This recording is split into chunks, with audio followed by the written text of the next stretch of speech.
أشهد أن لا إله إلا الله وحده لا شريك له وأشهد أن محمدا عبده ورسوله أما بعد فأعوذ بالله من الشيطان الرجيم بسم الله الرحمن الرحيم الحمد لله رب العالمين الرحمن الرحيم مالك يوم الدين إياك نعبد وإياك نستعين اهدنا الصراط المستقيم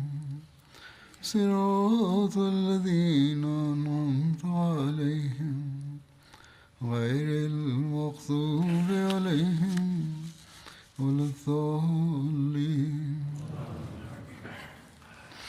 இன்று பனு முஸ்தலிக் அல்லது முரைசி போர் என்ற பெயருடைய போர் தொடர்பாக எடுத்து கூறுவேன். இந்த போர் எப்பொழுது நடந்தது என்பது தொடர்பாக வரலாற்றாசிரியர்களிடையே கருத்து வேறுபாடு உள்ளது. அல்லாமா இப்னு இஸ்ஹாக் தப்ரி மற்றும் இப்னு ஹிஷாம் ஆகியோரின் பார்வையில் பனு முஸ்தலிக் போர் ஹிஜ்ரி 6ஆம் ஆண்டு ஷஅபான் மாதத்தில் நடந்தது. சிலர் இது ஹிஜ்ரி 5ஆம் ஆண்டு நடந்ததாக கூறியிருக்கின்றார்கள். சஹி புகாரி மற்றும் மூசா பின் உக்பா ஆகியோரிடம் இருந்து வரும் அறிவிப்பில் பனு முஸ்தலிக் போர் ஹிஜ்ரி 4ஆம் ஆண்டு நடந்ததாக கூறப்பட்டுள்ளது. அதே வேளையில் புகாரியினுடைய விரிவுரையாளர் அல்லாமா இப்னு ஹஜர் அஸ்கலானி அவர்கள் இது தொடர்பாக ஹிஜ்ரி 5ஆம் ஆண்டு என்று எழுதி இருந்திருக்க வேண்டும். ஆனால் எழுத்தில் ஏற்பட்ட தவறின் காரணமாக ஹிஜ்ரி 4ஆம் ஆண்டு என்று எழுதப்பட்டுள்ளதாக கூறுகிறார்கள்.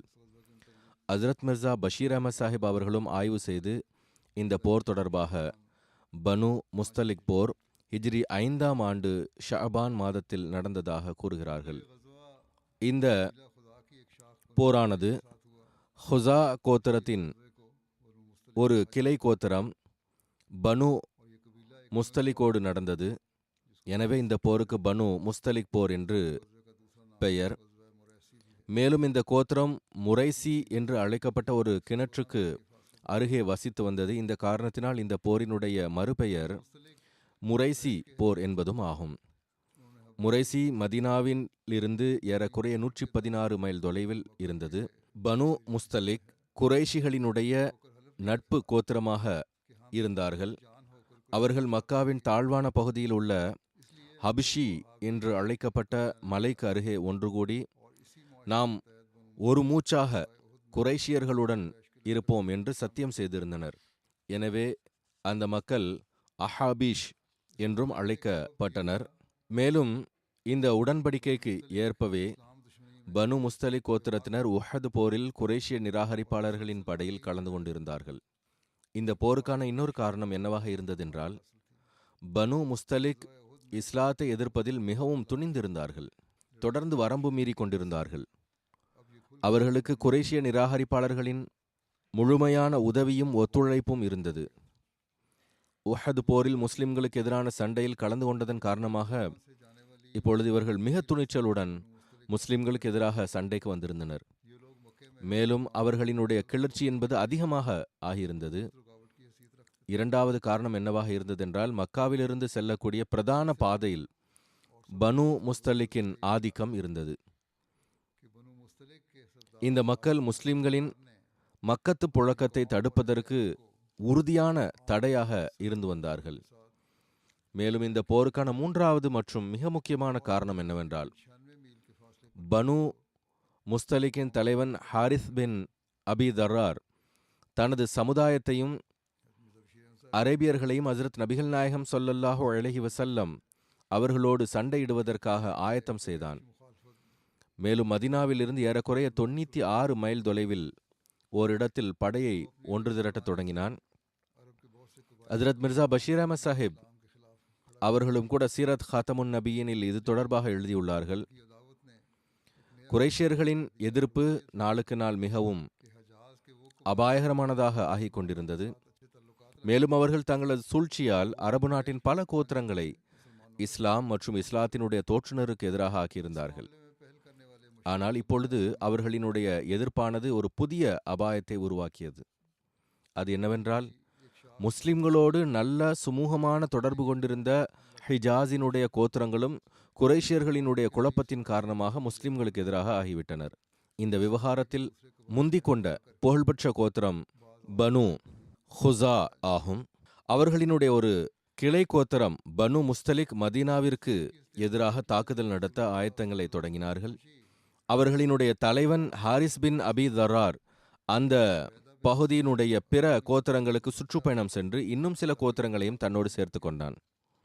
பனு முஸ்தலிக் ஆயத்தமாகிறார்கள் என்ற தகவல் நபிகள் நாயகம் ஸல்லல்லாஹு அலைஹி வஸல்லம் அவர்களுக்கு கிடைத்ததும் பெருமானார் ஸல்லல்லாஹு அலைஹி வஸல்லம் அவர்கள் ஹஜ்ரத் புரைதா பின் ஹுசைப் அஸ்லமி அவர்களை நிலைமையை அறிந்து வருவதற்காக அனுப்பினார்கள்.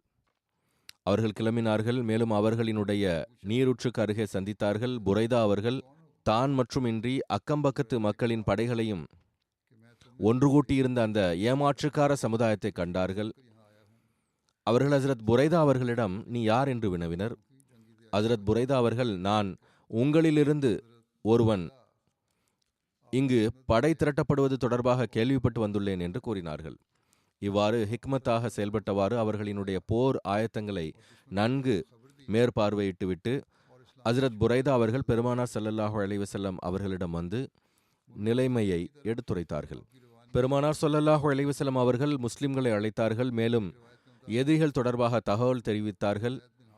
இஸ்லாமிய படையானது மிக விரைவாக ஆயத்தமாகி கிளம்பிவிட்டது. பனு முஸ்தலிக்கை நோக்கி அன்னார் கிளம்பியதனுடைய விவரம் இவ்வாறு கூறப்பட்டுள்ளது.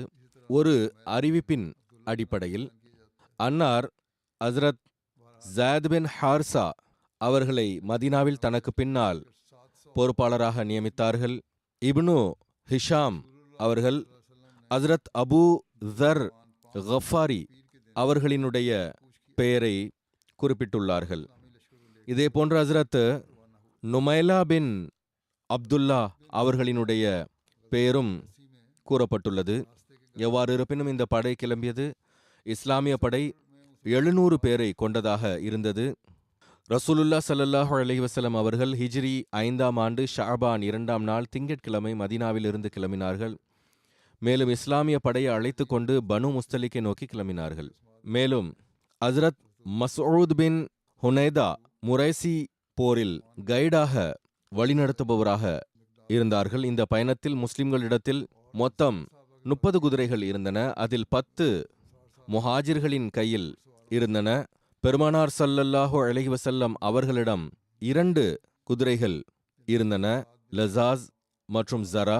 எந்த முஹாஜிர்களிடம் குதிரைகள் இருந்தனவோ அவர்களினுடைய பெயர்கள் இவ்வாறாகும்: ஹஜ்ரத் அபு பக்ர் சித்திக், ஹஜ்ரத் உமர் ஃபாரூக், ஹஜ்ரத் உஸ்மான் கனி, ஹஜ்ரத் அலி, ஹஜ்ரத் ஜுபைர், ஹஜ்ரத் அப்துர் ரஹ்மான் பின் அவுஃப், ஹஜ்ரத் தொல்ஹா பின் உபைதுல்லா, ஹஜ்ரத் மிக்தாத் பின் அம்ர் மற்றும் அன்சார் சஹாபிகளிடத்தில் 20 குதிரை வீரர்கள் இருந்தனர். அவர்களில் 15 பெயர்கள் கிடைக்கின்றன. அவர்களில் ஹஜ்ரத் சஅத் பின் மஆஸ், ஹஜ்ரத் உசைத் பின் ஹுசைர், ஹஜ்ரத் அபு அப்ஸ் பின் ஜப்ர், ஹஜ்ரத் கதாதா பின் நுஅமான், ஹஜ்ரத் உவைம் பின் சஅதா, ஹஜ்ரத் அவாம் பின் அதி, ஹஜ்ரத் சஅத் பின் ஸாத் அஷ்அலி, ஹஜ்ரத் ஹாரிஸ் பின் ஹஸ்மா, ஹஜ்ரத் மஆஸ் பின் ஜபல், ஹஜ்ரத் அபு கதாதா, ஹஜ்ரத் அபு அபி பின் கஅப், ஹஜ்ரத் ஹுபாப் பின் முன்சிர், ஹஜ்ரத் ஜியாத் பின் லபீத், ஹஜ்ரத் ஃபரோ பின் அம்ர், ஹஜ்ரத் மஆஸ் பின் ரிஃபா பின் ராஃபே ஆகியோர் ஆவர். எவ்வாறு இருப்பினும் அதன் விளக்கத்தில் மேலும் கூறப்பட்டுள்ளதாவது: ஹஜ்ரத் நபிகள் நாயகம் ஸல்லல்லாஹு அலைஹி வஸல்லம் அவர்களோடு பல நயவஞ்சகர்களும் கிளம்பினார்கள். அவர்கள் இதற்கு முன்பு இதுபோன்று வேறெந்த போரிலும் வரவில்லை. ஏன் வந்தார்கள்? கூறுகிறார்கள், அவர்களுக்கு ஜிஹாதின் மீது ஆர்வம் இருக்கவில்லை. மாறாக அவர்கள் போர் செல்வங்களுக்காகவே கிளம்பினார்கள். ஒருவேளை வெற்றி கிடைத்துவிட்டால் நமக்கு போர் செல்வம் கிடைக்கும் என்பதற்காக அவர்கள் கிளம்பினார்கள். இது தொடர்பாக கூறியுள்ளார்கள்: இவ்வாறு ஹஜ்ரத் நபிகள் நாயகம் ஸல்லல்லாஹு அலைஹி வஸல்லம் அவர்களுக்கு இந்த சம்பவம் தொடர்பாக தகவல் கிடைத்ததும் அன்னார் மேலும் எச்சரிக்கையாக தன்னுடைய ஒரு சஹாபி புரைதா பின் ஹுசைப் என்பவரை நிலைமைகளை அறிந்து வருவதற்காக பனு முஸ்தலிக்கை நோக்கி அனுப்பி வைத்தார்கள். மேலும் மிக விரைவாக திரும்பி வந்து உண்மை நிலவரத்தை தெரியப்படுத்துங்கள் என்று அவர்களை வலியுறுத்தி கூறினார்கள். அதாவது என்ன நடந்தது, உண்மை நிலவரம் என்ன என்று கூறுமாறு வலியுறுத்தினார்கள். புரைதா சென்று பார்த்தார்கள். உண்மையிலேயே ஒரு மிகப்பெரிய கூட்டம் இருக்கின்றது. மேலும் மிகுந்த முனைப்புடன் மதினாவை தாக்குவதற்கு ஆயத்தங்கள் மேற்கொள்ளப்பட்டு வந்தன. எனவே அவர்கள் உடனடியாக திரும்பி வந்து பெருமானார் ஸல்லல்லாஹு அலைஹி வஸல்லம் அவர்களுக்கு தகவல் தெரிவித்தார்கள். மேலும் அன்னார் வழக்கத்திற்கு ஏற்ப முஸ்லிம்களை அணிவகுக்கச் செய்து பனு முஸ்தலிக்கை நோக்கி கிளம்புமாறு கூறினார்கள். அவர்கள் முதலில் தாக்குதல் நடத்துவதற்கு முன்பாகவே அவர்களை நோக்கி செல்ல வேண்டும் என்றார்கள். மேலும் பெரும்பாலான சஹாபிகள் அன்னாரோடு செல்ல தயாராகிவிட்டார்கள். மாறாக நயவஞ்சகர்களினுடைய ஒரு பெரும் கூட்டமும் அன்னாரோடு சேர்ந்து கொண்டார்கள். அவர்கள் இதற்கு முன்பு ஒருபோதும் இந்த அளவு அதிக எண்ணிக்கையில் கலந்து கொண்டதே கிடையாது. ஹஜ்ரத் நபிகள் நாயகம் ஸல்லல்லாஹு அலைஹி வஸல்லம் அவர்கள் தன் பின்னால் அபூ ஸர் கஃபாரி அல்லது சில அறிவிப்புகளின் அடிப்படையில் ஸாத் பின் ஹார்ஸா அவர்களை மதீனாவினுடைய அமீராக நியமித்து அல்லாஹ்வின் பெயரை கொண்டு ஹிஜ்ரி 5ஆம் ஆண்டு ஷஅபான் மாதத்தில் மதீனாவை விட்டு கிளம்பினார்கள். படையில் 30 குதிரைகள் மட்டுமே இருந்தன. ஆனால் ஒட்டகங்களினுடைய எண்ணிக்கை ஓரளவுக்கு அதிகமாக இருந்தது. அந்த குதிரை மற்றும் ஒட்டகங்கள் மீது ஒருவர் பின் ஒருவராக மாறி மாறி அமர்ந்து அவர்கள் பயணித்தார்கள். இது தொடர்பாக ஹஜ்ரத் மிர்சா பஷீர் அஹமத் சாஹிப் அவர்கள் மேலும் எடுத்துரைக்கிறார்கள். அதாவது வழிபாதையில் முஸ்லிம்களுக்கு நிராகரிப்பாளர்களின் ஒரு துப்பறிவாளன் கிடைத்தான். அவனை பிடித்து பெருமானார் ஸல்லல்லாஹு அலைஹி வஸல்லம் அவர்களிடத்தில் ஆஜர்படுத்தினார்கள். அவனிடம் விசாரித்த போது அவன் உண்மையிலேயே ஒரு துப்பறியக்கூடியவன். அவனிடமிருந்து நிராகரிப்பாளர்கள் தொடர்பான சில விபரங்களை அன்னார் கேட்க விரும்பினார்கள். ஆனால் அவன் கூற மறுத்துவிட்டான். அவனுடைய நடவடிக்கைகள் சந்தேகத்திற்குரியதாக இருந்த காரணத்தினால் அன்றைய வழக்கத்தில் இருந்த நடைமுறைக்கு ஏற்ப, அதாவது போரின் கீழ் அந்த காலத்தில் வழக்கத்தில் இருந்த சட்டத்திற்கு ஏற்ப ஹஜ்ரத் உமர் அவர்கள் அவனை கொலை செய்து விட்டார்கள். அதற்கு பிறகு இஸ்லாத்தின் படையானது முன்னோக்கி செல்ல துவங்கியது. மேலும் பனு முஸ்தலிகிற்கு முஸ்லிம்களினுடைய வருகை பற்றிய தகவல் கிடைத்தது. மேலும் அவர்களின் துப்பறிவாளன் கொல்லப்பட்டு விட்டான் என்ற செய்தியும் அவர்களுக்கு கிடைத்தது. மேலும் அவர்களினுடைய ரகசியமாக தகவல் தரக்கூடியவன் கொல்லப்பட்டு விட்டான் என்ற செய்தியும் அவர்களுக்கு கிடைத்தது. மேலும் அச்சத்திற்கு உள்ளானார்கள். ஏனென்றால் எப்படியாவது மதீனாவின் மீது திடீர் தாக்குதல் நடத்துவதற்கு சந்தர்ப்பம் கிடைத்துவிட வேண்டும் என்பது அவர்களின் அசல் நோக்கமாக இருந்தது. ஆனால் பெருமானார் ஸல்லல்லாஹு அலைஹி வஸல்லம் அவர்கள் எச்சரிக்கையோடு இருந்த காரணத்தினால் இப்பொழுது அவர்கள் அடைவதற்கு பதிலாக இழக்க வேண்டிய நிலை ஏற்பட்டுவிட்டது. அவர்கள் மிகுந்த அச்சத்திற்குள்ளானார்கள். அவர்களினுடைய உதவிக்காக வந்திருந்த மற்ற கோத்திரங்களும் அங்கு ஒன்று சேர்ந்திருந்தன. இறைவனுடைய ஏற்பாட்டிற்கின் கீழ் எந்த அளவுக்கு அவர்கள் அச்சத்திற்குள்ளானார்கள் என்றால், உடனடியாக அவர்களோடு இருந்தவர்கள் அவர்களை விட்டுவிட்டு தங்களுடைய வீட்டிற்கு சென்று விட்டார்கள். ஆனால் குறைஷியர்கள் முஸ்லிம்களை எதிர்ப்பதில் பனு முஸ்தலிக்கிற்கு எப்படிப்பட்ட ஒரு போதையை ஏற்படுத்தியிருந்தார்கள் என்றால், அவர்கள் அப்போதும் கூட அந்த போர் செய்யும் எண்ணத்தை கைவிடவில்லை. முழு ஆயத்தத்தோடு இஸ்லாமிய படையை எதிர்கொள்வதற்கு தயாரானார்கள். ஹஜ்ரத் நபிகள் நாயகம் ஸல்லல்லாஹு அலைஹி வஸல்லம் அவர்கள் முரைசி சென்றடைந்ததும் அன்னாருக்காக தோலால் ஆன கூடாரம் போடப்பட்டது.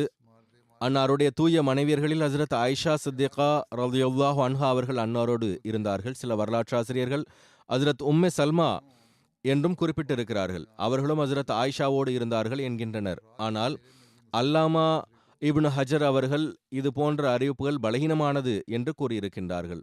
அதாவது எதில் ஹஜ்ரத் உம்மே சல்மா அவர்கள் உடன் இருந்ததாக கூறப்படுகிறதோ அந்த அறிவிப்புகள் பலகீனமானது என்று கூறியிருக்கின்றார்கள்.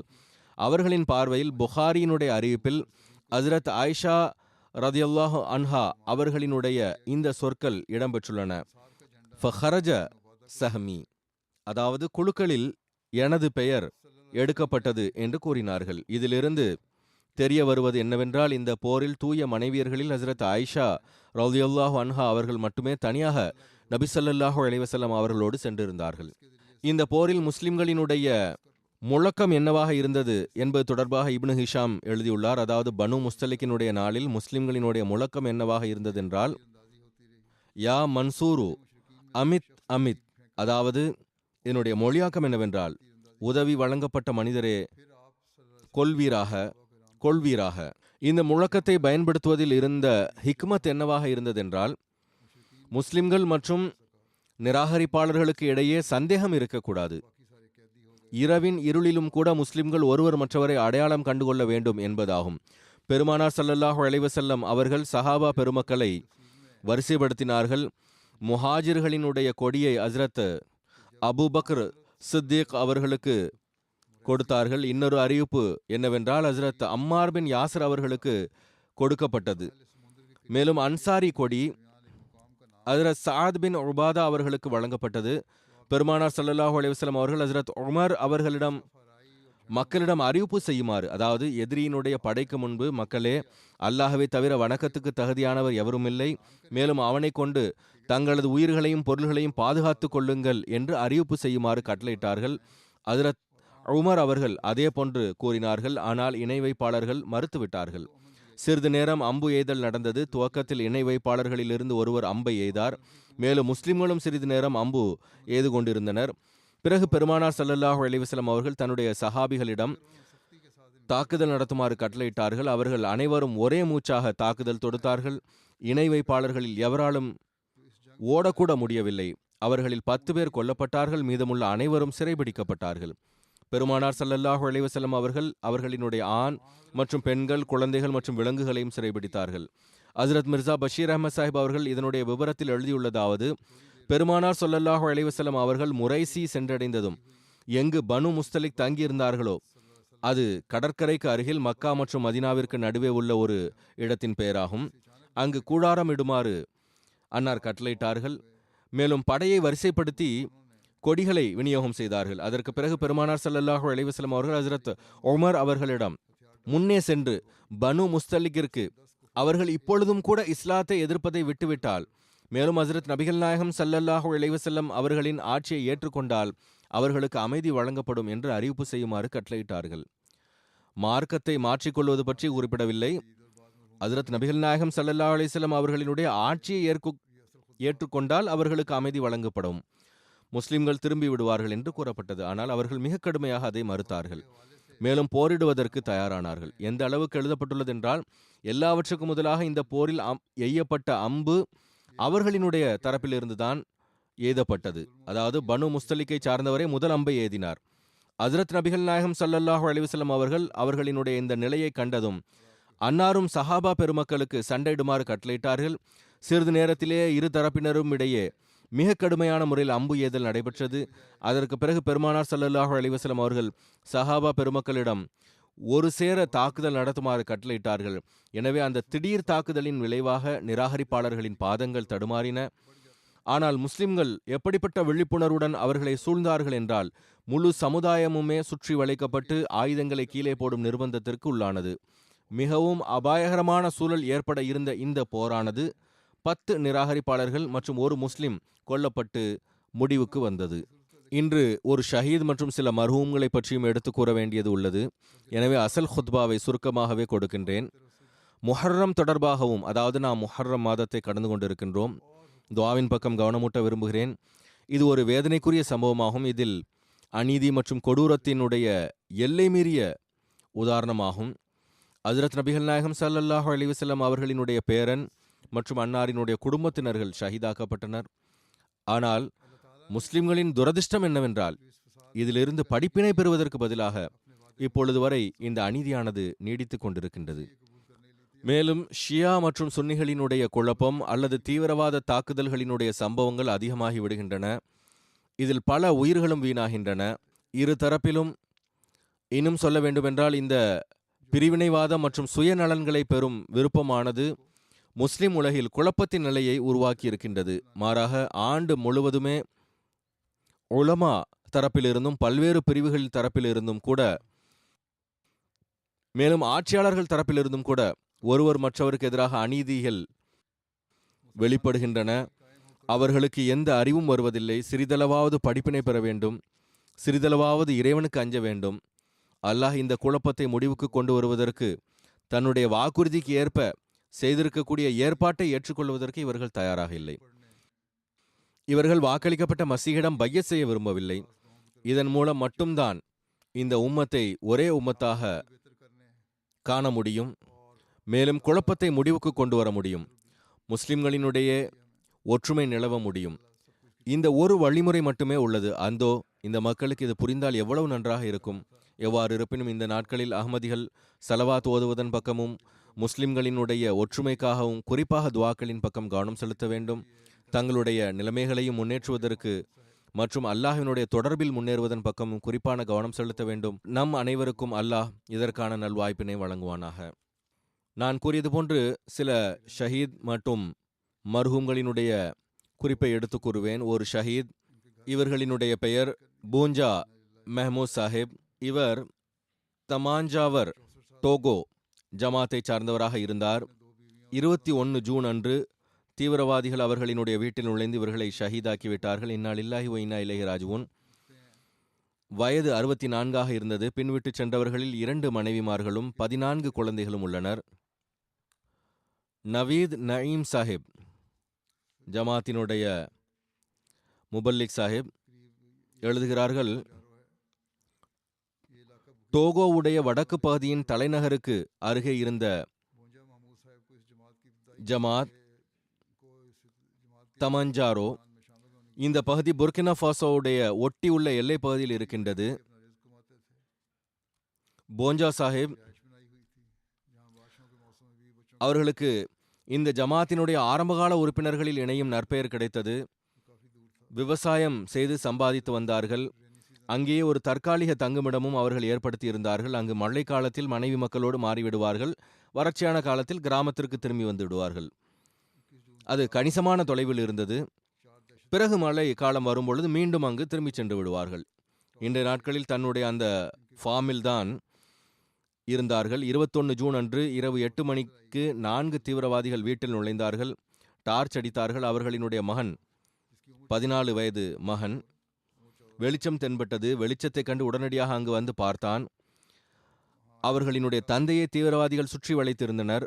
அதை கண்டு அஞ்சி அங்கிருந்து அவன் ஓடிவிட்டான். எவ்வாறு இருப்பினும் அதற்கு பிறகு தீவிரவாதிகள் மர்ஹூமினுடைய நாடிக்கு கீழ்ப்பகுதியில் துப்பாக்கியை வைத்து சுட்டார்கள். குண்டானது மூக்கை தொலைத்தவாறு வெளியே வந்தது. சந்தர்ப்ப இடத்திலேயே அன்னார் அல்லாஹ்விற்கு பிரியமானார்கள். இன்னா லில்லாஹி வ இன்னா இலைஹி ராஜிஊன். தீவிரவாதி இந்த நடவடிக்கைக்கு பிறகு அங்கிருந்து சென்று விட்டனர். வீட்டினுடைய வேறு எந்த நபருக்கும் எந்த இழப்பையும் ஏற்படுத்தவில்லை. அவர்களை ஷஹீதாக்க வேண்டும் என்பதற்காகவே வந்திருந்தார்கள். அது மட்டும்தான் நோக்கமாக இருந்தது என்று தெரிய வருகிறது. சம்பவம் பற்றிய செய்தி கிடைத்ததும் அங்குள்ள இராணுவத்தினர் அங்கு வந்து சேர்ந்தனர். இன்றைய நாட்களில் அங்கு ஆட்சியாளர்களினுடைய அதிகாரங்கள் மிகவும் குறுகியதாகவே உள்ளன. தீவிரவாதிகள் எல்லா இடங்களையும் ஆக்கிரமித்துள்ளார்கள். உடலை அவர்கள், அதாவது இராணுவத்தினர், தங்களுடைய கட்டுப்பாட்டுக்குள் எடுத்துக்கொண்டு அக்கம்பக்கத்தை சோதனை செய்த பிறகு தங்களுடைய வழக்கமான நடவடிக்கைகளுக்கு பிறகு அடுத்த நாள் வாரிசுகளிடம் ஒப்படைத்தார்கள். அந்த பகுதியினுடைய உள்ளூர் மிஷனரி, இவர் ஆரம்பகால மிஷனரி ஆவார், இமாம் பேலு சாஹிப் கூறுகிறார்கள், மர்ஹூம் ஆரம்பத்தில் பையத் செய்தவர்களில் ஒருவராவார். ஆரம்பத்தில் இவர்கள் பையத் செய்திருந்தார்கள். பையத்திற்கு பிறகு தொழுகை மற்றும் அனைத்து ஜமாத் நிகழ்ச்சிகளிலும் முறையாக கலந்து வந்தார்கள். இதேபோன்று முறையாக சந்தாவும் செலுத்த தொடங்கினார்கள். இவர்களினுடைய பகுதி மிஷனரி ஜுதாமா தாஹிர் சாஹிப் கூறுகிறார்கள், அவர்களினுடைய பையத் 2007 நடந்தது. அதற்கு பிறகு ரமலான் உடனடியாக ஆரம்பித்தது. மழைக்காலமாக இருந்தது. விவசாயத்திற்கு நிலம் ஆயத்தமாக இருந்தது. ஆயத்தம் செய்வதற்கான பணிகள் ஆரம்பித்து விட்டது. கிராமத்தினுடைய சில மக்கள் அவர்களை ஏளனம் செய்ய தொடங்கினர். அதாவது, இப்பொழுது நீங்கள் முஸ்லீமாகி விட்டீர்களே, நோன்பு வைப்பீர்களா அல்லது விவசாயம் செய்ய போகிறீர்களா? ஏனென்றால் நோன்பு வைத்துக்கொண்டு இவ்வளவு கடினமான முறையில் உழைக்க முடியாது. ஆனால் நாங்கள் கடினமாக உழைப்போம். எங்களுடைய விவசாயம் விளைச்சல் நன்றாக இருக்கும் என்று கூறினர். அதற்கு இவர்கள், இஸ்லாத்தை நான் உள்ளத்தால் ஏற்றுக்கொண்டிருக்கிறேன், எனவே கண்டிப்பாக நோன்பு வைப்பேன். விளைச்சலுக்கு அல்லாஹ்வே எஜமானன். அவன் எவ்வளவு பணி செய்ய முடியுமோ அவ்வளவு என்னுடைய பங்கில் வழங்குவான், எனக்கு கிடைக்கும் என்று கூறினார்கள். அல்லாஹ்வினுடைய செயலும் எவ்வாறு இருந்ததென்றால், மழை பெய்வது உடனடியாக நின்றுவிட்டது. அந்த முழு ரமலான் மாதமும் மழை பெய்யவில்லை.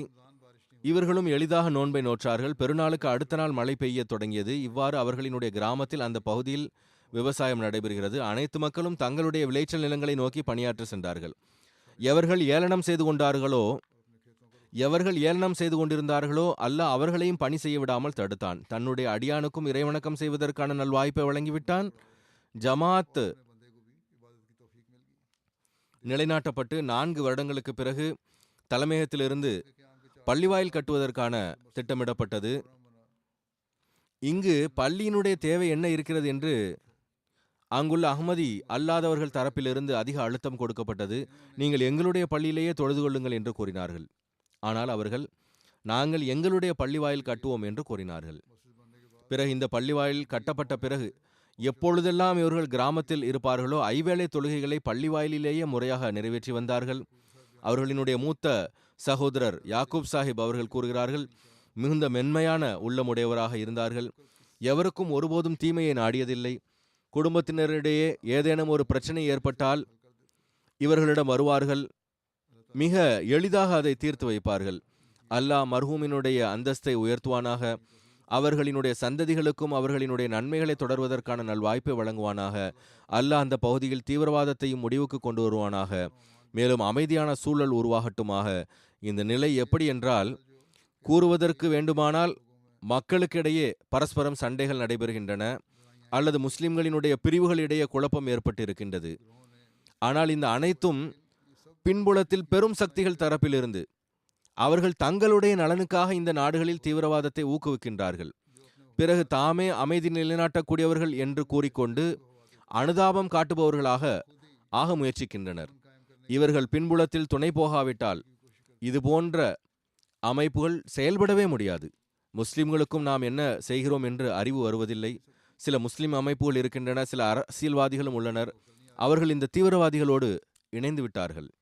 அடுத்த குறிப்பு மதிப்பிற்குரிய ரஷீத் அஹ்மத் சாஹிப். இவர்கள் நாசிர் உமூரே ஆமாவினுடைய முன்னாள் உதவியாளர் நூர் ஹுசைன் சாஹிப் அவர்களினுடைய மகன் ஆவார்கள். கடந்த நாட்களில் 86 வயதில் வஃபாத்தாகிவிட்டார்கள். இன்னா லில்லாஹி வ இன்னா இலைஹி ராஜிஊன். இவர்கள் காதியானில் பிறந்தார்கள்.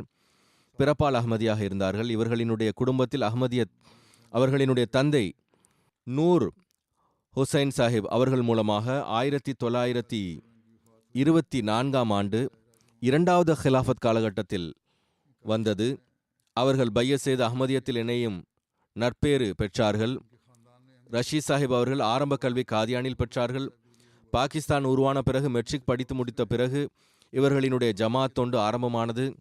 1998இல் இவர்களினுடைய பணி ஓய்வு நடைபெற்றது. ஆனால் ரீஎம்ப்ளாய் செய்யப்பட்டார்கள் 2021ஆம் ஆண்டு வரை.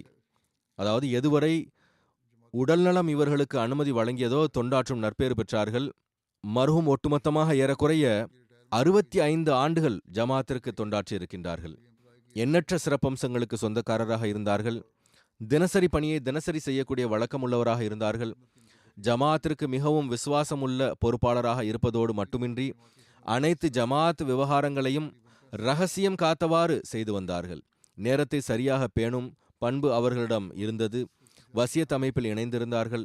மேலும் சந்தா செலுத்துவதன் பக்கம் அதிக கவலை கொண்டு வந்தார்கள். முதல் வேளையிலேயே சந்தாவை நிறைவேற்றி வந்தார்கள். எல்லா ஜமாத்தினுடைய திட்டங்களிலும் பங்கெடுப்பதற்கு முயற்சித்து வந்தார்கள். உறவினர்களிடையே ஒரு நல்ல தொடர்பு இருந்தது. தேவை உடையவர்களுக்கு அமைதியாக உதவி செய்து வந்தார்கள். ஹிலாஃபத்தோடு அவர்களுக்கு குறிப்பான நேசமும் தொடர்பும் இருந்தது. 2வது ஹிலாஃபத் காலகட்டத்தில் இருந்து 5வது ஹிலாஃபத் காலகட்டம் வரை அனைத்து காலகட்டங்களிலும் அவர்கள் தொண்டாற்றும் நற்பேறு பெற்றார்கள். மிகுந்த விசுவாசத்தோடு தொண்டாற்றியுள்ளார்கள். மிகவும் அமைதியாக பணி செய்யக்கூடியவர்களாக இருந்தார்கள். தன்னலமில்லாமல் தொண்டாற்றக்கூடியவராக இருந்தார்கள். 1974ஆம் ஆண்டு மற்றும் 1984ஆம் ஆண்டினுடைய மிக கடினமான காலகட்டத்தில் முழுமையான முறையில் எதிர்ப்பின் நிலைகளை எதிர்கொள்ளும் நட்பேறு கிடைத்தது.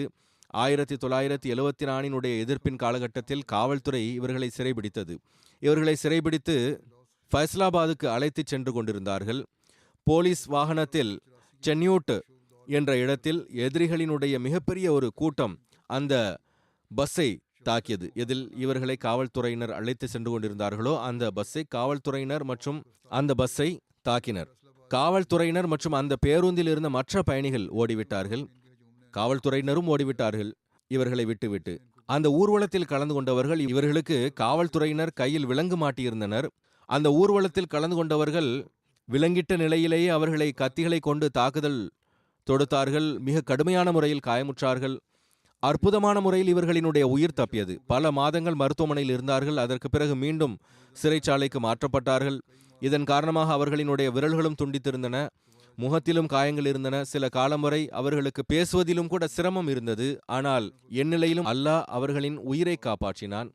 செப்டம்பர் 1979 ஆண்டு ரப்வாவில் எவ்வித ஆதாரமும் இல்லாத குற்றச்சாட்டின் கீழ் ஹஸ்ரத் 3வது ஹலிஃபத்துல் மசி அவர்களுக்கு எதிராகவும் பிற பொறுப்பாளர்களுக்கு எதிராகவும் வழக்குகள் தொடங்கப்பட்டன. அதில் ரஷீத் சாஹிப் அவர்களினுடைய பெயரும் இருந்தது. ஒரு நீண்ட காலம் வரை இந்த வழக்கை பின்தொடர்ந்து வந்தார்கள். ரஷீத் சாஹிப் அவர்களுக்கு எதிராகவும் வேறு 3 ஜமாத் பொறுப்பாளர்கள் மீதும் 1987 ரப்வாவினுடைய காவல் நிலையத்தில் இன்னொரு வழக்கு தொடுக்கப்பட்டது. அந்த வழக்கிலும் பல ஆண்டுகள் வரை நீதிமன்றங்களை நாட வேண்டியிருந்தது. அவர்களினுடைய மகள் அமத்துஸ் சபூர் கூறுகிறார்கள், ஜமாத்தான தொழுகைகளை பேணக்கூடியவராகவும் இறை அடியார்களுக்குரிய உரிமைகளை கருத்தில் கொள்ளக்கூடியவராகவும் மற்றவர்களினுடைய கஷ்டத்தை தன் கஷ்டமாக கருதக்கூடியவராகவும் இருந்தார்கள். பலமுறை பிரச்சனையை முடிவுக்கு கொண்டு வருவதற்காக தன்னுடைய உரிமையை கூட அவர்கள் விட்டு வந்துள்ளார்கள். அவர்களினுடைய மகள் மேலும் கூறுகிறார்கள், தாயாரினுடைய வஃபாத்திற்கு பிறகு நான் அவர்களோடு சென்றுவிட வேண்டும் என்று தீர்மானித்தேன். மேலும் என்னுடைய குழந்தைகளோடு நான் அவர்களோடு வந்துவிட்டேன். வந்த உடனே அவர்கள் எனக்கு கூறிய அறிவுரை என்னவென்றால், என்னோடு இருக்க வேண்டுமென்றால் குழந்தைகளுக்கு புரிய வைத்துவிடு. ஜமாத்தான தொழுகைகளை கண்டிப்பாக அவர்கள் நிறைவேற்ற வேண்டும். ஜமாத்தினுடைய நிகழ்ச்சிகளில் பங்கெடுக்க வேண்டும். மாலை நேரமாகிவிட்டால் வீட்டை விட்டு வெளியே செல்லக்கூடாது. ஜமாத் பொறுப்பாளர்கள் தரப்பிலிருந்து அழைப்பு வந்தால் மறுக்கக்கூடாது என்று கூறுகிறார்கள். இந்த தர்பியத்தினால் எனக்கு மிகுந்த பயன் கிடைத்தது. அல்லாஹ் மர்ஹூமோடு மன்னித்தலோடும் கருணையோடும் நடந்து கொள்வானாக. அவர்களினுடைய அந்தஸ்தை உயர்த்துவானாக. அவர்களினுடைய குழந்தைகளுக்கும் சந்ததிகளுக்கும் அவர்களினுடைய நன்மைகளை தொடர்வதற்கான நல்வாய்ப்பை வழங்குவானாக. அடுத்த குறிப்பு, மதிப்பிற்குரிய சௌத்ரி முத்தியூர் ரஹ்மான் சாஹிப், நாயப் நாசிர் உமோரே அம்மா. இவர்கள் சௌத்ரி அலி அக்பர் சாஹிப் அவர்களினுடைய மகனாவார்கள். கடந்த தினங்களில் 89 வயதில் வஃபாத்தாகிவிட்டார்கள். இன்னாலில்லாஹி வ இன்னா இலைஹி ராஜிஊன். பிறப்பால் அஹ்மதியாக இருந்தார்கள். அவர்களினுடைய குடும்பத்தில் அஹ்மதியத் அவர்களினுடைய தந்தை சௌத்ரி அலி அக்பர் சாஹிப் அவர்கள் மூலமாக வந்தது. அவர்கள் 1916 ஆண்டு பிப்ரவரி மாதம் 2வது ஹிலாஃபத் காலகட்டத்தில் பையத் செய்யும் நற்பேறு பெற்றார்கள். பாகிஸ்தான் உருவாக்கப்பட்ட பிறகு அவர்களினுடைய தந்தை சௌத்ரி அலி அக்பர் சாஹிப் அவர்களுக்கு நாயிப் நாசிர் தாலீமாக தொண்டாற்றும் நற்பேறு கிடைத்தது. சௌத்ரி முத்தியூர் ரஹ்மான் சாஹிப் அவர்கள் ஆரம்ப கல்வி காதியானில் பெற்றார்கள். பாகிஸ்தான் உருவான பிறகு தங்களுடைய கல்வியை முழுமை செய்த பிறகு கல்வித்துறையோடு தொடர்பு கொண்டிருந்தார்கள். பணி ஓய்வு பெற்ற பிறகு தாமாகவே ஜமாத் தொண்டிற்காக தன்னை அர்ப்பணித்தார்கள். 25 ஆண்டுகளை விட அதிக காலகட்டம் இவர்கள், அதாவது தன்னுடைய இறுதி மூச்சு வரை தொண்டாற்றும் நற்பெயரை பெற்றார்கள். மிகவும் அமைதியான இயல்புடைய பணி செய்யக்கூடிய மனிதராக இருந்தார்கள். சௌத்ரி முத்தியூர் ரஹ்மான் சாஹிப் அவர்கள் எண்ணற்ற சிறப்பம்சங்களுக்கு சொந்தக்காரராக இருந்தார்கள். ஆரம்ப வயதிலேயே வசியத் அமைப்பில் இணையும் நட்பேற்றை பெற்றார்கள். வசியத்தினுடைய கணக்கு வழக்குகளை மிகவும் சுத்தமாக வைத்திருந்தார்கள். நேரத்தை பேணக்கூடியவர்கள். ஜமாத்தான தொழுகைகளை நிறைவேற்றுவதில் மற்றும் முறையாக ஜமாத்தினுடைய சந்தாக்களை முதல் வேளையிலேயே நிறைவேற்றுவதிலும் அறிவு சார்ந்த விஷயங்களிலும் குறிப்பிடத்தக்கவராக இருந்தார்கள். எளிமையான இயல்புக்கு சொந்தக்காரர். அனைவர்களோடும் நட்பு மற்றும் அன்பின் தொடர்பு இருந்தது. ஒருபோதும் எந்த உடன் பணி செய்பவர்களோடும், அதாவது ஏதேனும் விஷயம் நடந்துவிட்டாலும் ஏதேனும் கோபத்திற்குரிய விஷயம் இருந்தாலும் முதலில் சமாதானத்தின் கையை நீட்டுவார்கள். அலுவலக ரீதியில் எந்த கடமைகள் அவர்களிடத்தில் ஒப்படைக்கப்பட்டாலும் அதை மிக விரைவாக நிறைவேற்றுவார்கள். பணியை பெண்டிங் வைப்பதை மிகவும் வெறுத்து வந்தார்கள். இறுதி வரை அவர்கள் தன்னுடைய இந்த பண்பை தொடர்ந்து வந்தார்கள். ஒருபோதும் அலுவலக பணியை அவர்கள் பெண்டிங் வைத்ததில்லை. மர்ஹூம் ஹிலாஃபத்தோடு தொடர்பு கொண்டிருக்குமாறும் ஜமாத் அமைப்பிற்கு கட்டுப்படுமாறும் எப்பொழுதும் அறிவுறுத்தி வந்தார்கள். தன்னுடைய நெருக்கமானவர்களுக்கும் ஒரு மகள் இருந்தார்கள், அவர்களுக்கும் மேலும் அவர்களினுடைய குழந்தைகளுக்கும் ஹிலாஃபத்திற்கு கட்டுப்படுவதில்தான் அருள் இருக்கிறது என்று எப்பொழுதும் கூறி வந்தார்கள். அவர்களினுடைய மனைவியும் சில ஆண்டுகளுக்கு முன்பு வஃபாத்தானார்கள். ஒரே ஒரு மகள்தான். அவர்களினுடைய கணவனும் கூட வஃபாத் ஆகிவிட்டார்கள். இந்த அனைத்து துக்கங்களையும் மிகவும் பொறுமையோடு சகித்து கொண்டார்கள். அல்லாஹ் இவர்களோடு மன்னித்தலோடும் கருணையோடும் நடந்து கொள்வானாக, அந்தஸ்துகளை உயர்த்துவானாக. மர்ஹூம் சௌத்ரி எஜாசுர் ரஹ்மான் சாஹிப் யூகே அன்சாருல்லாவினுடைய முன்னாள் சதர் சாஹிபினுடைய தந்தையின் சகோதரர் ஆவார். அடுத்த குறிப்பு மன்சூர் பேகம் சாஹிபா, அதாவது சர்கோதாவை சார்ந்த மர்ஹூம் மெஹமூத் அஹமத் பட்டி சாஹிப் அவர்களினுடைய மனைவி. அவர்கள் கடந்த நாட்களில் வஃபாத் ஆகிவிட்டார்கள். இன்னா லில்லாஹி வ இன்னா இலைஹி ராஜிஊன். இவர்கள் ஹஸ்ரத் சௌத்ரி குலாம் ஹுசைன் சாஹிப் ரதியல்லாஹு அன்ஹு, அதாவது ஹஸ்ரத் மசீஹ் அலைஹிஸ்ஸலாத்து வஸ்ஸலாம் அவர்களினுடைய சஹாபியினுடைய மருமகள் ஆவார்கள். இவர்களின் குடும்பத்தில் அஹ்மதியத் இவர்களினுடைய பெரிய தந்தை சௌத்ரி குலாம் நபி அலவி சாஹிப் மற்றும் சிறிய தந்தை மைப்பிற்குரிய சௌத்ரி அத்தா முகமது அலவி சாஹிப் இவர்கள் மூலமாக கிடைத்தது. 2 சான்றோர்களும் சேச்சாவத்னி என்ற இடத்தில் ஒரு முனாதரா கேட்ட பிறகு பைய செய்தார்கள். மர்ஹூமாவினுடைய தந்தை சௌத்ரி முகமது அப்துல்லா அலவி சாஹிப் 3 வருடங்கள் ஆராய்ந்த பிறகு 1935 அஹ்மதியத்தை ஏற்றுக்கொண்டார்கள். இவர்களினுடைய கணவர் மெஹமூத் அஹமத் பட்டி மர்ஹூம் மற்றும் மகன் தாஹிர் மெஹமூத் பட்டி சாஹிப் ஆகியோருக்கு இறைவழியில் சிறை செல்லும் நற்பேரும் கிடைத்தது. மர்ஹூமாவினுடைய ஒரு சகோதரர் நசீர் அஹமத் அலவி சாஹிப் அவர்களுக்கு 1991 ஆண்டு அஹ்மதியத்தின் பேரில் சிந்து மாகாணத்தினுடைய ஒரு பகுதியான தௌட் என்ற இடத்தில் ஷஹீதாக்கப்பட்டார்கள். மர்ஹூமா வசிய செய்திருந்தார்கள். பின்விட்டு சென்றவர்களில் 3 மகள்களும் 7 மகன்களும் உள்ளனர். அவர்களினுடைய ஒரு மகன் ஆபித் மெஹமூத் பட்டி சாஹிப் வாழ்க்கையை அர்ப்பணித்த முரப்பி ஆவார்கள். தன்சானியா ஜமாத்தில் பிரின்சிபல் ஜாமியா அஹ்மதியாவாகவும் நாயிப் அமீராகவும் உள்ளார்கள். அவர்கள் செயற்களத்தில் இருந்த காரணத்தினால் தாயாரினுடைய ஜனாசாவில் கலந்து கொள்ள இயலவில்லை. முன்னாள் சதர் லஜ்னா சாஹிபா கையூம் சாஹிபா கூறுகிறார்கள், 15 ஆண்டுகள் சதர் லஜ்னாவாக தொண்டாற்றும் நல்வாய்ப்பு எனக்கு கிடைத்தது. இந்த காலகட்டத்தில் நான் மர்ஹூமாவினுடைய எண்ணற்ற சிறப்பம்சங்களை கண்டுள்ளேன். தொழுகை மற்றும் நோன்பை முறையாக பேணக்கூடியவர். ஐவேளை தொழுகைகளை மிகவும் முறையாக நிறைவேற்றி வந்தார்கள். எதுவரை லஜ்னாக்களுக்கு பள்ளி வாயிலுக்கு வருவதற்கான அனுமதி இருந்ததோ தொடர்ந்து ஜுமாவிற்கு வருவார்கள். எப்பொழுதும் முதல் சஃபிலேயே அமர்வார்கள். இப்பொழுது அங்கு கட்டுப்பாடுகள் உள்ளன. பெண்கள் பள்ளி வாயிலுக்கு செல்ல இயலாது. ஜுமா தொழுவதிலும் பெருநாள் தொழுகை தொழுவதிலும் கூட கட்டுப்பாடுகள் உள்ளன. வீட்டில் அடைபட்டுள்ளனர்.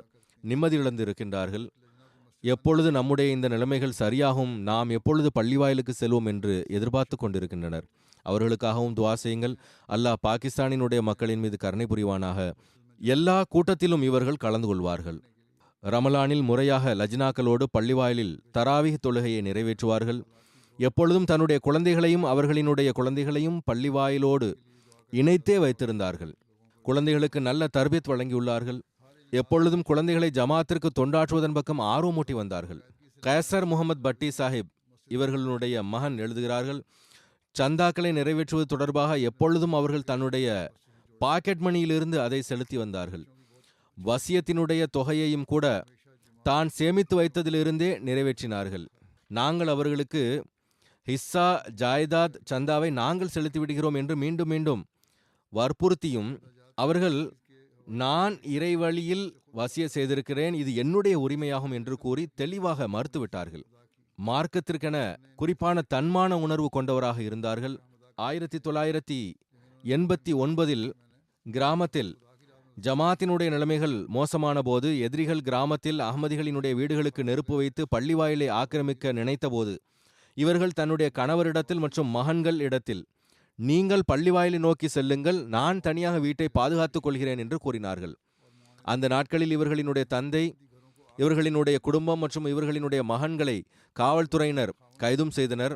அவர்களினுடைய மகன் எழுதுகிறார்கள், இரவு முழுதும் அழுதவாறு, அல்லாஹ்வே என்னுடைய கணவரையும் குழந்தைகளையும் ஜமாத்தோடு உறுதியாக நிலைத்திருக்கும் நல் வாய்ப்பை வழங்குவாயாக என்று துவா செய்து வந்தார்கள்.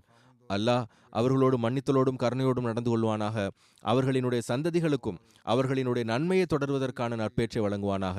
அடுத்த குறிப்பு மதிப்பிற்குரிய மாஸ்டர் சஆதத் அஹ்மத் அஷ்ரப் சாஹிப். இவர்கள் ஹஜ்ரத் 2வது ஹலிஃபத்துல் மஸீஹ் அவர்களினுடைய பாதுகாவலர் மதிப்பிற்குரிய குஷி முகமது சாஹிப் அவர்களினுடைய மகன் ஆவார்கள். கடந்த நாட்களில் 83 வயதில் வஃபாத்தாகிவிட்டார்கள். இன்னா லில்லாஹி வ இன்னா இலைஹி ராஜிஊன். பின்விட்டு சென்றவர்களில் மனைவியும் 3 மகன்களும் 3 மகள்களும் உள்ளனர். ஒரு மகன் உஸ்மான் அஹ்மத் தாலே சாஹேப் ஜமாத்தினுடைய முரப்பியாக செரலியோனில் உள்ளார். செயற்களத்தில் இருந்த காரணத்தினால் இவர்களினுடைய ஜனாசாவில் கலந்து கொள்ள இயலவில்லை.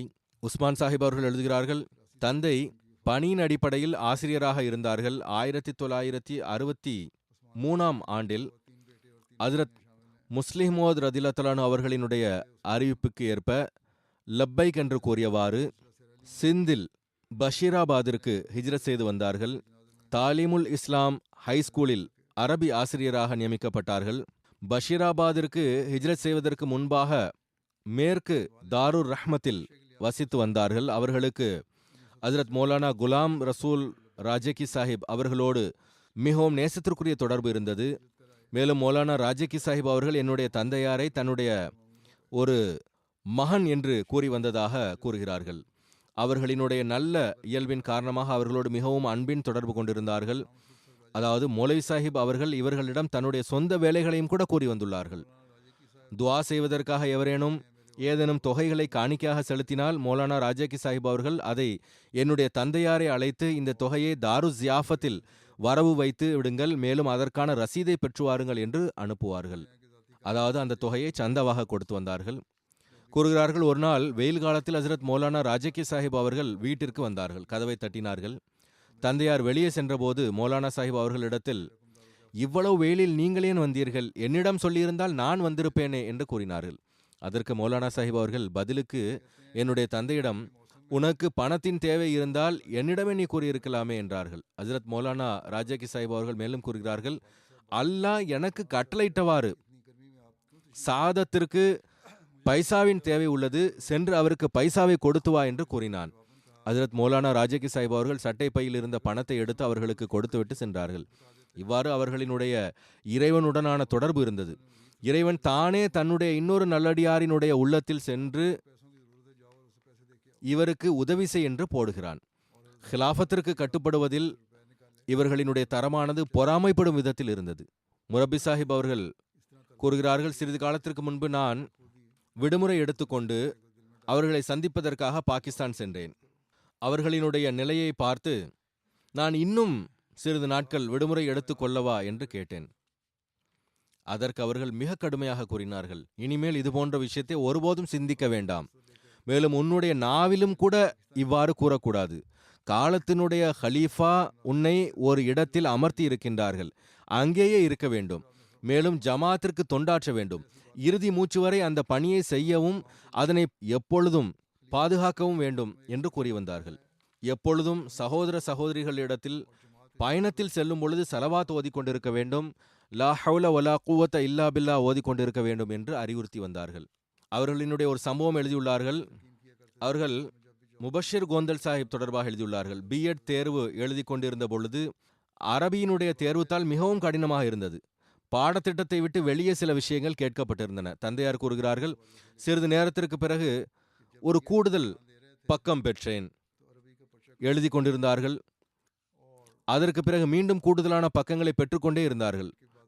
உடன் இருந்தவர்கள், எங்களுக்கு ஏற்கனவே கொடுக்கப்பட்ட காகிதங்களே பதில் எழுதி நிரம்பவில்லை, நீ என்ன எழுதி கொண்டிருக்கிறாய் என்று கேட்டார்கள். அதற்கு அவர்கள் பதில் கூறினார்கள், எனக்கு எது தெரிந்ததோ அதை நான் எழுதினேன். அதற்கு பிறகு நான் வாக்களிக்கப்பட்ட மசி அலைஹிஸ்ஸலாம் அவர்களினுடைய கசீதா யா ஐன ஃபயதுல்லாஹி வல் இர்ஃபானி என்று ஆரம்பிக்கக்கூடிய அந்த கசிதாக்களினுடைய 70 கசிதாக்களை எழுதி வந்துள்ளேன். இதை யார் படிப்பார்களோ அவருக்கு தப்லீகும் குறைந்தபட்சம் சென்று சேரும். தேர்வில் வெற்றி பெறுவேனா இல்லையா என்று தெரியாது. தேர்வு தாளை சரிபார்ப்பவர் என்னை பாசாக்குகிறாரா இல்லையா என்பது தெரியாது. குறைந்தபட்சம் இந்த கவிதை வரிகளை படித்து இதை எவரோ ஒரு அகமதி எழுதியுள்ளார் என்று உணரலாம், அல்லது இந்த கவிதை வரிகள் யாருடையது என்று ஆராயலாம். இவ்வாறு தப்லீகிற்குரிய வழி திறக்கும். எவ்வாறு இருப்பினும் அல்லாஹ் அருள் செய்தான். அந்த தேர்விலும் வெறும் 3 மாணவர்கள் மட்டுமே வெற்றி பெற்றனர். அதில் தந்தையாரும் ஒருவராவார்கள். கூறுகிறார்கள், இது முழுக்க முழுக்க அல்லாஹ்வினுடைய அருள் மற்றும் கசீதாவினுடைய அருளாகும். நஃபிலான இறை வணக்கங்கள் அதிகம் செய்து வந்தார்கள். மேலும் அதிகம் நோன்பு நோற்று வந்தார்கள். திருக்குரானோடு அன்பு மற்றும் திலாவத் ஓதுவதில் அதிகம் மூழ்கியிருந்தார்கள். எப்பொழுதும் திருக்குரானுடைய சில சூறாக்களை முணுமுணுத்து வந்தார்கள். அவர்களுடைய கசீதாவை ஹஜ்ரத் வாக்களிக்கப்பட்ட மஸீஹ் அலைஹிஸ்ஸலாம் அவர்களுடைய கசீதாவை எப்பொழுதும் படித்து வந்தார்கள். பெரும்பாலான நேரங்களில் கசிதாவை படிக்கும் பொழுது அவர்களின் கண்களில் இருந்து கண்ணீர் வழிந்தோடும். ஹஜ்ரத் வாக்களிக்கப்பட்ட மஸீஹ் அலைஹிஸ்ஸலாம் அவர்களினுடைய நூலை வாசிப்பார்கள். ஹஜ்ரத் வாக்களிக்கப்பட்ட மஸீஹ் அலைஹிஸ்ஸலாம் அவர்களினுடைய சஹாபிகளினுடைய சம்பவங்களை கூறுவார்கள். குறிப்பாக மௌலானா குலாம் ரசூல் ராஜகி சாஹிப் அவர்களினுடைய சம்பவங்களை தன்னுடைய மாணவர்களுக்கு கண்டிப்பாக கூறி வந்தார்கள். மிகுந்த உணர்வுடன் தப்லீக் செய்யக்கூடியவராகவும் இருந்தார்கள். மிகவும் சுறுசுறுப்பாக செயல்படக்கூடிய மனிதராக இருந்தார்கள். ஜமாத் நிகழ்ச்சிகளில் எப்பொழுதும் முந்திக் கொண்டு பங்கெடுப்பார்கள். அல்லாஹ் அன்னாரோடு மன்னித்தலோடும் கருணையோடும் நடந்து கொள்வானாக. அன்னாரின் அந்தஸ்தை உயர்த்துவானாக. அவர்களினுடைய சந்ததிகளுக்கும் அவர்களினுடைய நன்மைகளை தொடர்வதற்கான நல்வாய்ப்பை வழங்குவானாக.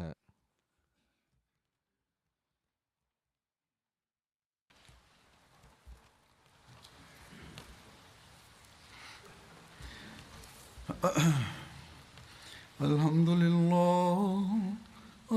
لله نحمده ونستعينه ونستغفره ونؤمن به ونتوكل عليه ونعوذ بالله من شرور أنفسنا ومن سيئات أعمالنا من يهده الله فلا مضل له ومن يضلل فلا هادي له ونشهد أن لا إله إلا الله ونشهد أن محمدا عبده ورسوله عباد الله رحمكم الله إن الله يأمر بالعدل والإحسان وإيتاء ذي القربى وينهى عن الفحشاء والمنكر والبغي يعظكم لعلكم تذكرون اذكروا الله يذكركم وادعوه يستجب لكم ولذكر الله أكبر.